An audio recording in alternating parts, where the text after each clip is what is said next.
Aside from percentage-based training, RPE or RIR is one of the most common ways to write and interpret weightlifting training. I'm going to break down what it is and how to use it right now.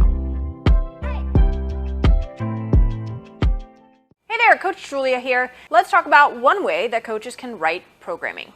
By the way, if you want a downloadable copy of the RPE scale that I'm going to use here today, then you can scroll down to the description below and go ahead and download your own copy along with a sample weightlifting program that uses RPE. RPE, or rate of perceived exertion, refers to how difficult you perceive an exercise to be. RPE is also used interchangeably with RIR, which is repetitions in reserve. Both of them are scales from 1 to 10, with 1 being not very effortful, like laying on the couch, to 10 being extremely effortful, aka a 1 rep max. And generally in strength sports like weightlifting or powerlifting, we program RPEs in the 7 to 10 range, with things in the 6s being general warm-up weights. So the benefit of RPE is that it allows you, the athlete, to auto-regulate your training, meaning it allows you to decide what kind of weights you want to lift depending on how you're feeling any given day. This can help prevent overreaching or overtraining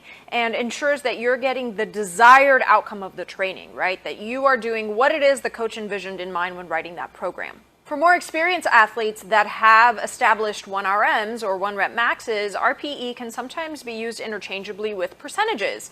So something like an RPE of 8 might land you somewhere in the 80% range. Where the percentage model doesn't always work as well is if we're doing complexes with multiple lifts, or you're doing a very technical iteration of a lift that's going to limit your capacity in some way. So that's a really great instance where something like RPE might be really useful. If you want even more content on everything weightlifting basics and beyond, then go ahead and hit that subscribe button and stay up to date.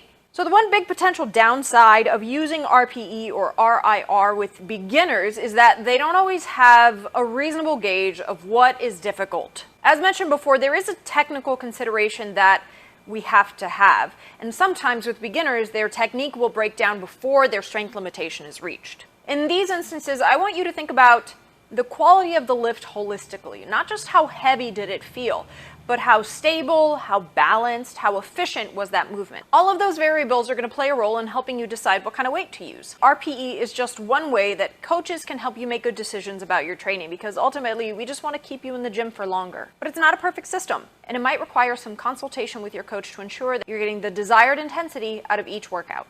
As always, if you have questions, please leave them in the comments down below. I'm happy to get back to them, and I'll see you on the platform.